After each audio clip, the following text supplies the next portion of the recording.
Good morning, everybody. I have a double difficult job. I'm the replacement guy that was brought in just a couple of weeks ago, and I get to do the first talk right after the party. So that's a perfect challenge for me. I'm going to prove to you that it was worth getting up for me. So thank you for being here. There are lots of faces. I'm surprised. Thank you. Thank you, guys.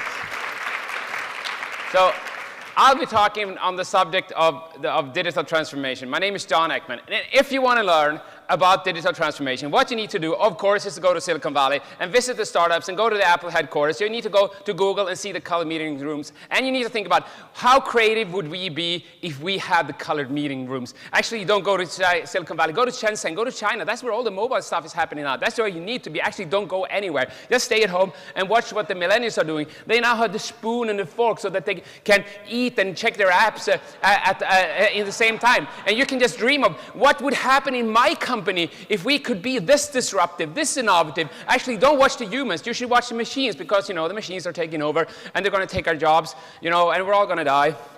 So now at this point, I'm just thinking, do you need another speaker like this? Do you need somebody that is trying to get you motivated about this cool thing called digital transformation? So if I'm speaking like this, if other speakers are talking to you like this, I'm treating you like you're these fax huggers. You're like, I want my fax back, So, but that's not you. You want to be on the digital transformation path. The only problem you have is that your companies are too slow and they don't have the ability for this whole journey. We have the motivation. It's already there. We just don't have the abilities yet. So before I launch into this, I'm just going to tell a little bit about my story. I founded a company called Conversionista in Sweden. We're the #1 conversion optimization agency there. So I was doing that for around 7 years. So I was doing great stuff. But from a strategic point of view, the value of the stuff that I did for the companies, I was still working in the basement in a small little locker room there. So what I did, I merged with another company called Curamando. This is a consultancy that works on a broader digital transformation agenda with our clients. So there I was able to take my abilities and project it onto a bigger stage and creating more value for our clients. And the reason I'm bringing this up, because I think all of us in this room has this potential, because we have the skills, we have the abilities, but we need to transcend from where we are and project ourselves onto this bigger stage. I'm also a part of Andre, together with Andre, in the global optimization group, the Go group. So we're very proud of being a member there. So with that, let's jump into the topic, what is broken in digital transformation. Well, I'm going to walk you through 7 topics of stuff that I found, because I was basically trying to fix conversion optimization. It was non-existent in Sweden, but then it was broken. I was trying to kind of work around and get it to work. And now I've taken on the task in Sweden to work with fixing also digital transformation. So I'm going to give you, like I said, seven different areas. And the first thing that I found out was broken in digital transformation is digital transformation itself. Because when we are thinking about this huge, fantastic, it's like somebody said, this giganormous waterfall-esque digital transformation project, we are psyched about it, we are hyped about it, but when we set digital transformation as a goal, we shoot ourselves in the foot already at the starting line. So we're ready to go, and let's just jump on it, and now we're going to do the digital transformation, and it's like a face plant immediately, and we do it again and again and again. And why this happens is because we need to see the difference between these two. We need to understand the difference between goal and results. So our goals are basically the same. They haven't changed a lot. So there are things like get products to market fast, excellent customer service, efficient supply chain. Those are our goals, right? The only difference is that we now have a new digital toolbox, right? So let's pretend I'm some e-commerce guy and somebody comes and tells me, John, I've been looking at how you've been doing lately, and I see that you're getting products to market fast, and you have excellent customer service and all that, and you're using the latest digital tools. So I would say that you are now digitally transformed. And I go like, oh yeah, man, I didn't know. I almost didn't feel the pain. That's awesome. Hey, thank you very much. But then what happens? So that leads to digital transformation. These goals in digital leads to digital transformation. But what we do, we set digital transformation as a goal. The goal of this company is to become digitally transformed. And then everything we do that is like remotely digital takes us there. Like, I was thinking about having like digital toilet dispensers, paper dispensers in the washroom. It's like, yeah, that's digital, man. Let's do it, you know. And then, so then what happens? This is what happens. We're chasing this elusive goal of digital transformation, running around ourselves, chasing that laser spot of digital transformation. So, I found this quote: no sane business leader should wake up in the morning wanting to become digitally transformed. Do you know who said this? Do you know who said this? I did. I made it up. I couldn't find it, so I was thinking like, yeah, you know, so it should be there, so I had to make it up. Yeah, okay. But here's another guy that does a lot of speaking, Simon Sinek. Probably almost all of you saw his video, one of the most viewed TED Talks. Start with a why, the golden circle with Simon Sinek. So if you haven't seen it, go see it. So how it works according to Simon, he says that most companies know what they do. Some know how they do it. Almost no companies know why they do it. And that's why he called this book Start with a Why. Because since we are clueless here in the middle, that's where we need to start. I beg, in terms of digital transformation, I beg to disagree. Because when it comes to digital transformation, I think that the why is almost trivial. It's like this: unless we do it, we're screwed. It's like, oh, we're thinking about, you know, clinging to our faxes. That's not an option for most companies. Right? So the why is trivial. The what is lots of digital projects. Not exactly trivial, but still pretty simple. And then the how, that is like, oh yeah, that's where the problem begins. So my second finding in working with clients in Scandinavia is that the how is the toughest nut to crack. And now you're thinking, what does this mean for me as a CRO practitioner? It's fantastic news, because we, the people in this room, we are the how people. So we have the key to the digital future of our companies. It might just be that we're not on the right stage. We're not in the right context right now. So it's our job now is to put ourselves into this context and help our companies into our digital future. So here's my plan for the talk today. I'm going to be talking about the why, almost nothing. Well, you saw the Shens and Silicon Valley pictures. So I'm going to talk quite a lot about the how, a little bit about the what, right? So my third finding is that the whole problem with digital transformation can be explained with a single Dilbert strip. Yeah, Dilbert, he rules. So here, Pointed Hairboss comes in and says, sales are dropping like a rock. Our plan is to invent some sort of doohickey that everyone wants to buy. And then he walks into Dilbert's office and says, the visionary leadership work is done. How long will your part take? So that is basically the problem with our companies today. And so we have this tall office building where the bosses are at the top with their visionary leadership work.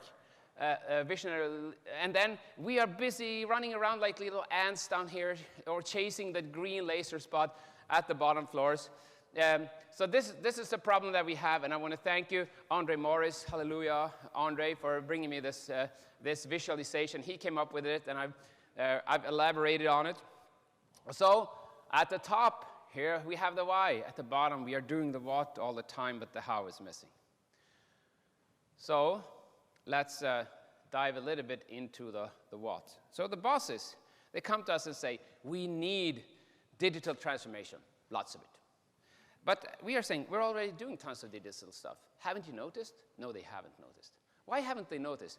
Well, it's because here's what we do. We do marketing automation, programmatic, omnichannel, mobile first. And then we also hire some data scientists and some full stack developers. I don't know what a full stack developer is, but it sounds really cool. And then we do some AI, VI, BR, and then we also do the A/B testing at Tablet. So we run around like crazy. So it's really hard for a company that is doing all these things to understand where they are really going. So I was thinking really hard about this and thinking, like, is it possible to create some kind of taxonomy, some kind of categorization, some buckets into which we can put all the digital stuff that we are doing?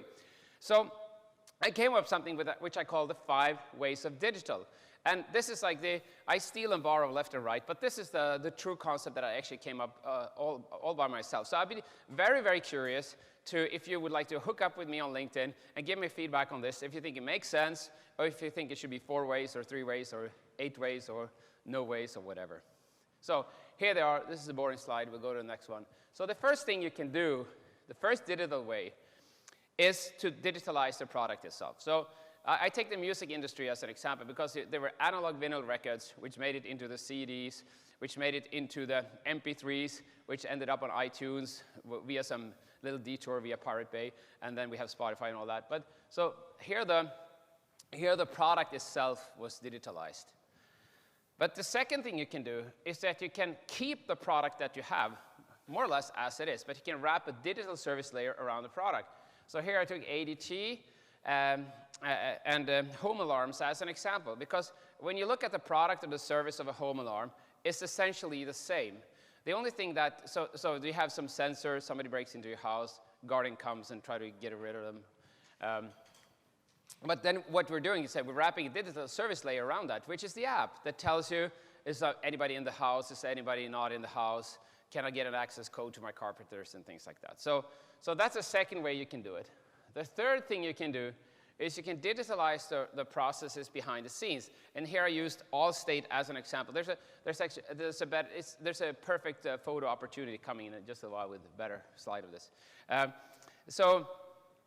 You can digitalize processes behind the scenes. And if you know the insurance industry, what they're trying to do now, they're trying to do something called automated claims. That means that if you make a claims, file for a claim, then what they want to do, they want that to be processed completely automatically through the whole chain. It's never touched by human hands. And they want this to happen to almost everything that they do. Just a few exceptions need to be treated by humans. So if they match you versus certain risk criteria and everything, and there is no red light flashing, you get the money on your account. So, and we as customers, we don't see any difference. We just see that the money comes to our account. So we digitalize processes behind the scenes.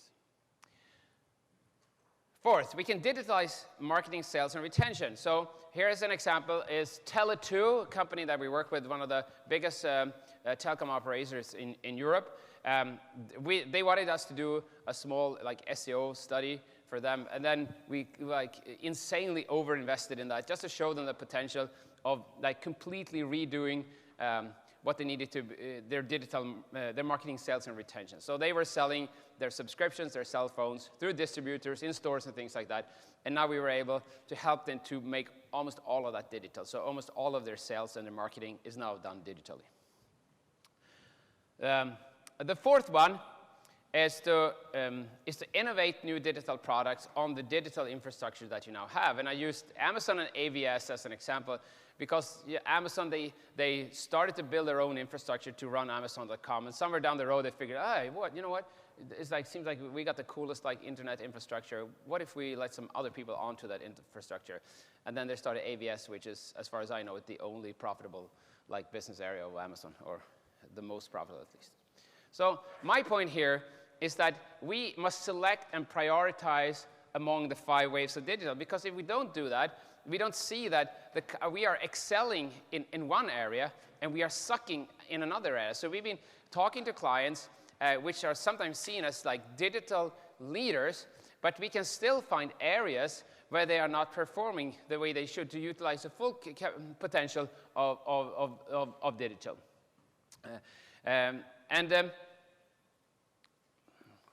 Right. So, did you get that? The last slide? Yeah. Okay. Okay. So, and also what it means for you as CRO practitioners is that you want to be on the winning team, right? So when your company, you have certain areas where you excel, and you need to make sure for your career that you are with a winning team in your company.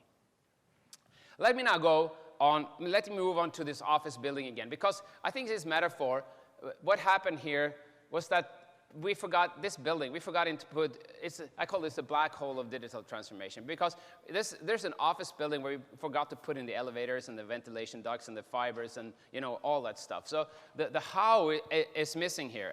And Andre noted this very precisely. But I've been thinking, if it is missing, what is the stuff that we need to put in there?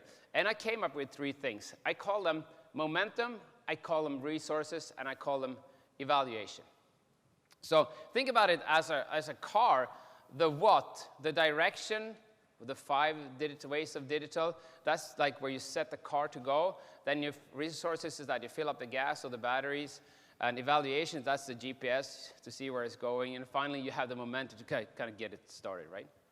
So let's dive into each one of these 3. So here, the first one, the bosses say, I'm throwing tons of money into this digital stuff. When will I ever see some results? And here at the bottom, we go like, we have this huge pressure to transform, but almost no resources whatsoever. So the black hole sucks up all the resources. Like these guys are spending so much money, and almost none of it makes it down to us. What's going on here? This is a huge problem. So I think it can be explained, at least partially, and most importantly, by the famous hockey stick. My first internet startup was in 1996. And we were telling our clients, just look at this, because you have this linear cost growth here. And look at the revenues. And like, you know what this is? This is money that's going to crawl into your bank accounts. This is like, well, look at this future that you have ahead of you. It's fantastic. What we didn't realize at the time, what I realize now, is that this is a lie. This is not the truth. It looks like this. This is all the money you're going to have to spend before you even see the smallest growth or the smallest returns on what you're doing. So if management, if they don't understand this picture, what is going to happen is that they're going to allocate money to ongoing business. So the grown-ups get to eat first. So business area A, B, C, whatever, get their money. And at the end of the day, we have some money over, let's give it to the digital product guys, so to the kids who can eat when the grown-ups have finished. This is a disgusting picture, and I want it to be that because I want you to feel disgust when you see that, because this is not a pretty situation, right? It shouldn't be like that. So a remedy for this is that to allocate budget to new initiatives before we allocate budget to ongoing business. Now this is a management issue that we need to have this view of all the money we're going to have to use to fund these projects. And then you're not going to get all the money from the beginning, but we need to go into the projects. We're thinking like this is a serious investment we are going to make, not just like there's some play money that goes on into digital.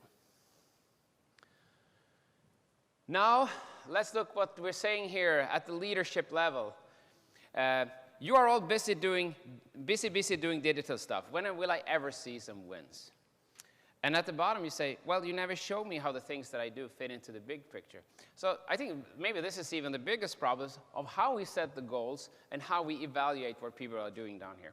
So there's a huge disconnect in terms of there's this overall digital transformation goal, and then we all have our small KPIs of like reducing the bounce rate and the average order value down here.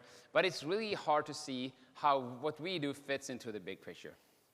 And the problem with this is that the way we've been doing this with our business cases, we use this thing called return on investment. And now in this digital world where we are, there are two unknowns here. We don't know what the returns are going to be, and we also don't know how much money it actually is going to take to put in there. So the only thing we know in ROI is O, right? So we don't know the R, we don't know the I, right? So this is like a sucky formula for actually propelling ourselves into the future.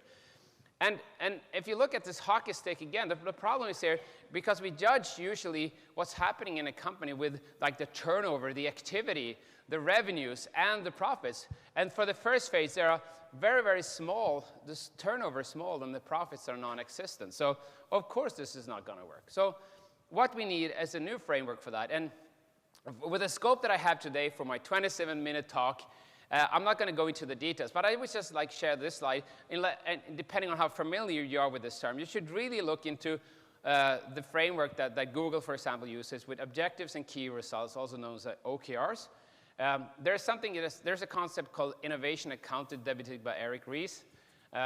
There's also something called metered funding that the venture capitalists use. So it basically says that you have this budget for this project over the project's lifetime, but I'm going to make sure that you're getting the money in chunks according to your progress to that, and that's called metered funding. So if you want to see the alternatives for how to do this, these are some of the things that you should check up. And I think it's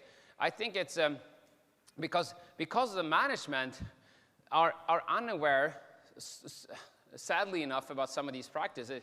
I think it is our job to again raise our hand and say, you know what, this is not working. It's like all the little KPIs I have down here, it doesn't fit into the big picture, and we need to redo this. So it's our job to bring attention to this topic within our companies. Now, Number 6. Yeah, that's the summary, yeah. I was a bit ahead of myself there because I was going to get to this slide. What does this mean for me as a CRO practitioner? But I spoiled it. I said what it needs, you need to raise your hand and you need to make management aware of this problem, bring it to their attention, and help the company develop these practices. So, the third one, we say our competencies are hopelessly outdated and hiring is impossible. That's such a big problem. And down here we go like, yeah, I want to learn and develop. It's just somebody showed me the way. It's like, what is, in this digital world, what is the skill sets? What is the competencies? What is the mindset that I need? I want to do this. Just show me the way. So this is a question of how we develop our organizations to give them a momentum in this world. And then I came up with this concept which I call the 3 digital superpowers. The first digital superpower is the ability to listen. To our customers mostly and to potential customers, of course. And then when you have this skill, you can get the second superpower, which is the ability to act. But if you haven't listened first, you will act upon the wrong things. And if you have these 2, you can get the third digital superpower, which is the ability to scale. But also for this one, you need to have the 2 other superpowers before. Because if you don't have them, you're going to scale in the wrong direction. And that is something that we see a lot of time in startups, that they're going in the wrong way. They need to backtrack and start all over again because they were not on the right track. I just have a few examples here for this. Here's an example of what it is to listen in this digital world. What does it mean to listen to your customers? So here's an example. It's in Swedish, so you're going to practice your Swedish just a little bit here now. This is going to be fun. So I need a new dishwasher. Yeah? So I go to this site. As I just captured this. It's not a client of ours.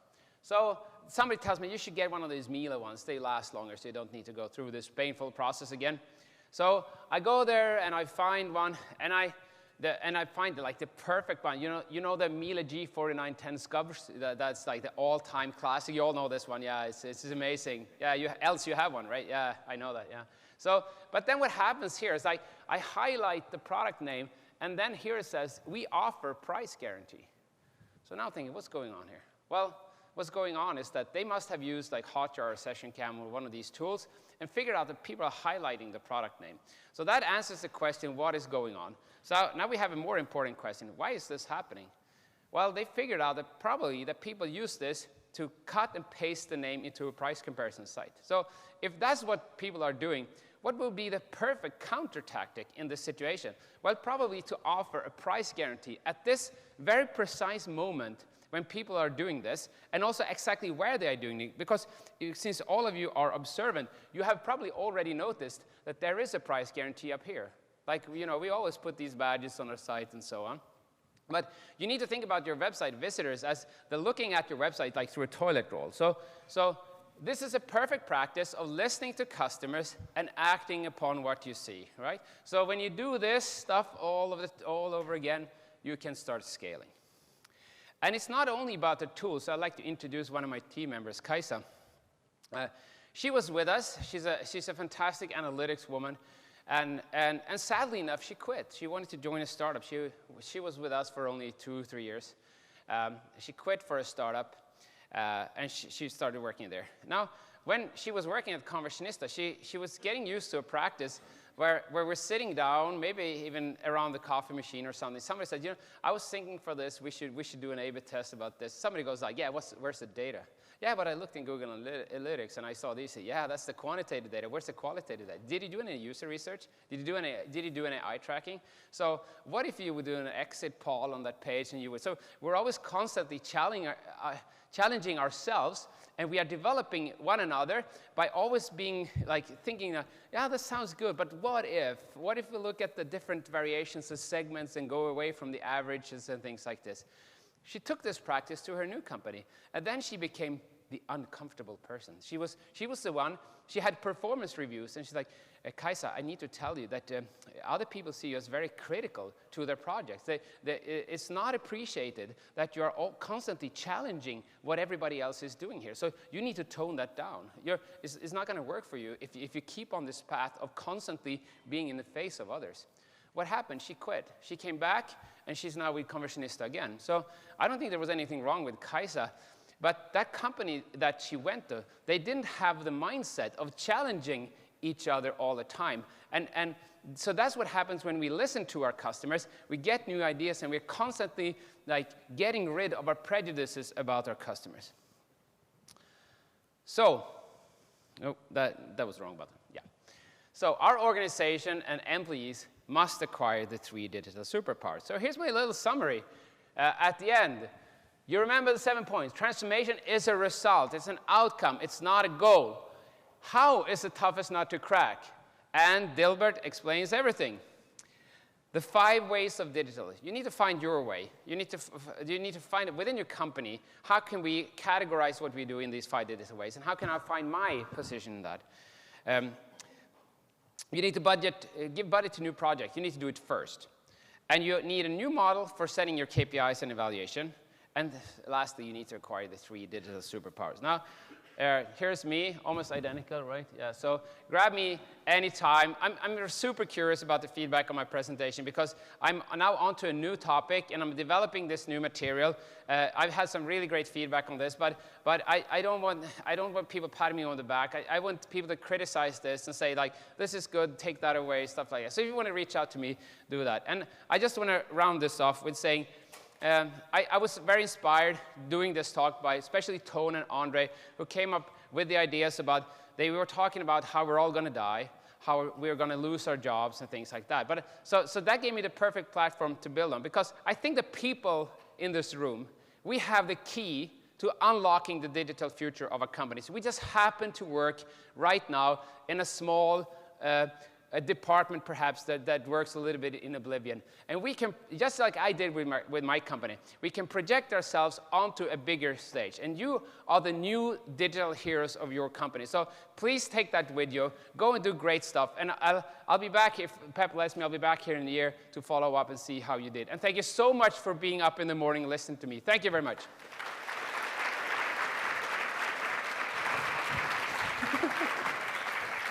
Thank you very much, John.